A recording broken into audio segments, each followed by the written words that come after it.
మీరు కొత్తగా business start చేయాలనుకుంటున్నారా? మార్చ్ 16-17 హైటెక్స్ లో franchise India biggest ఫ్రో expo. Welcome to Suman TV.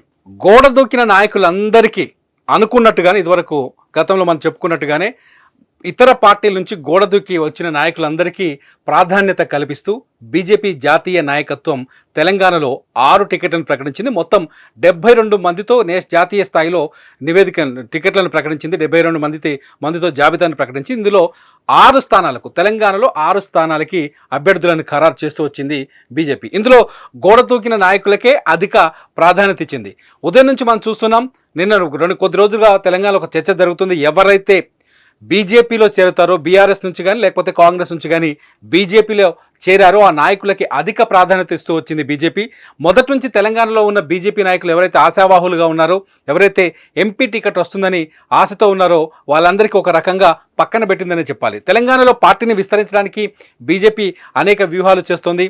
ఎన్నికల తర్వాత, అసెంబ్లీ ఎన్నికల తర్వాత తెలంగాణలో బీజేపీ మరింత బలపడాలి అంటే ఇతర పార్టీల నుంచి వచ్చే నాయకులని ఆకర్షించే విధంగా ఉండాలి, ఇతర పార్టీల నుంచి వచ్చే చేరికల్ని ఆకట్టుకునే విధంగా ఉండాలనే వ్యూహంతో తెలంగాణలో బీజేపీ ముందడుగు వేసినట్టుగా తెలుస్తుంది. ఈ నేపథ్యంలోనే తెలంగాణలో ప్రకటించిన 6 అభ్యర్థులు, గతంలో 9 మంది అభ్యర్థులను ప్రకటించింది బీజేపీ. ఇప్పుడు తాజాగా మరో 6 మంది పేర్లను ప్రకటించింది. ఇందులో రఘునందన్ రావు, డీకే అరుణ తప్ప మిగతా వాళ్ళంతా ఇతర పార్టీల నుంచి వచ్చిన వాళ్ళంతా ఇతర పార్టీల నుంచి వచ్చి రాగానే టికెట్ని పొందినట్టయింది. ముఖ్యంగా ఇక్కడ తీసుకుంటే ఒకటి ఆదిలాబాద్ నుంచి గోడెం నగేష్కి టికెట్ ఇచ్చింది బీజేపీ అధిష్టానం. గోడెం నగేష్ మొన్నటి వరకు బీఆర్ఎస్లో ఉన్నారు.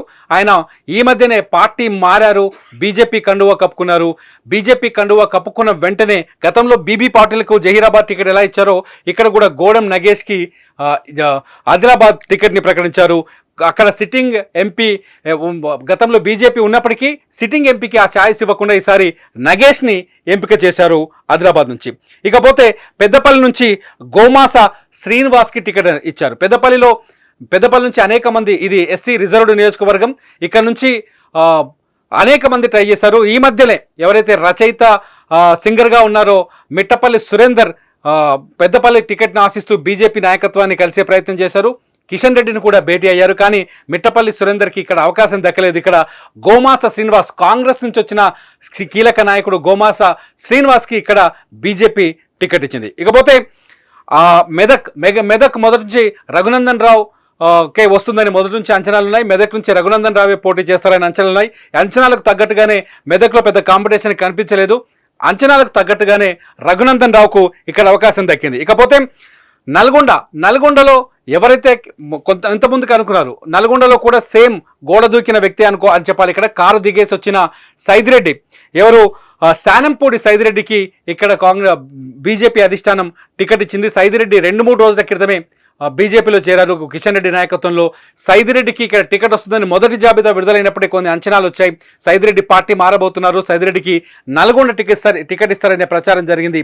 ప్రచారం తగ్గట్టుగానే సైదిరెడ్డికి నల్గొండ టికెట్ని ఇచ్చారు. ఇక మహబూబ్ నగర్కి వచ్చేసరికి డీకే అరుణకి ప్రాధాన్యత దక్కింది. డీకే అరుణ ఎప్పుడైతే కాంగ్రెస్ పార్టీ తెలంగాణలో అంటే రాష్ట్ర విభజన తర్వాత డీకే అరుణ కాంగ్రెస్ వదిలేసి బీజేపీలో చేరారు.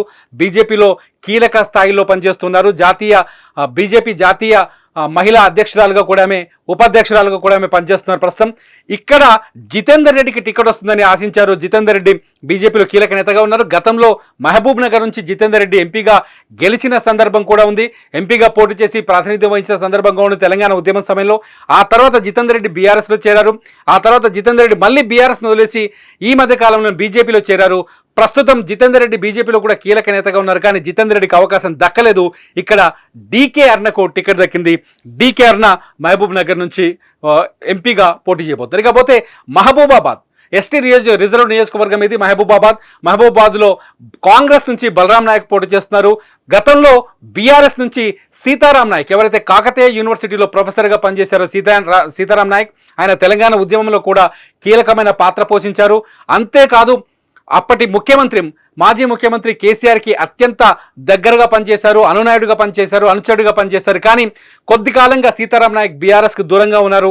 సీతారాం నాయక్ అసెంబ్లీలో ఎన్నికల సందర్భంలో కూడా తగిన ప్రాధాన్యత దక్కలేదని అసంతృప్తితో ఉన్నారు. ఈ నేపథ్యంలోనే సీతారాం నాయక్ బీఆర్ఎస్కి నమస్తే పెట్టి ఈ మధ్య 2-3 రోజుల క్రితమే బీజేపీలో చేరారు.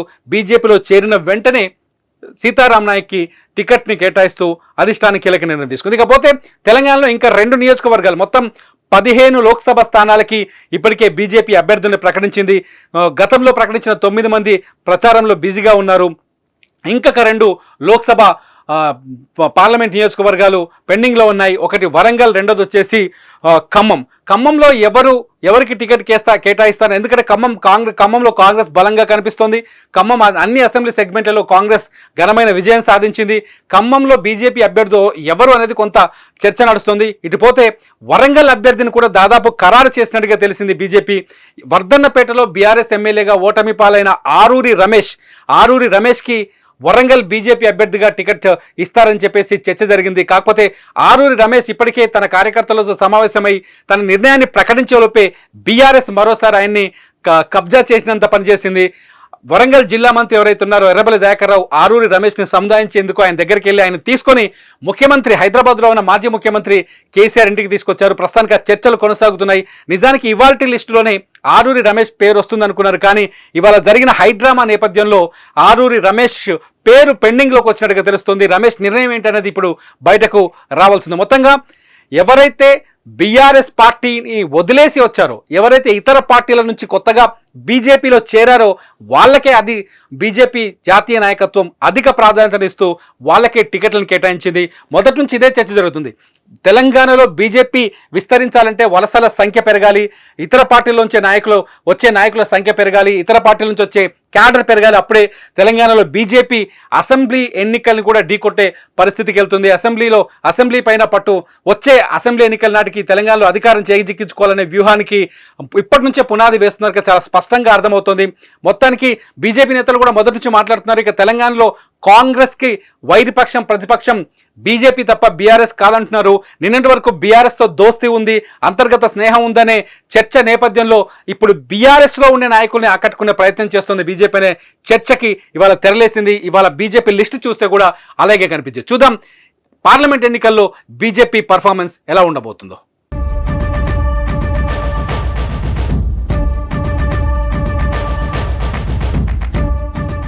సుమన్ టీవీలో మీ పర్సనల్ అండ్ బిజినెస్ ప్రమోషన్స్ కోసం కింది నెంబర్కి కాంటాక్ట్ చేయండి.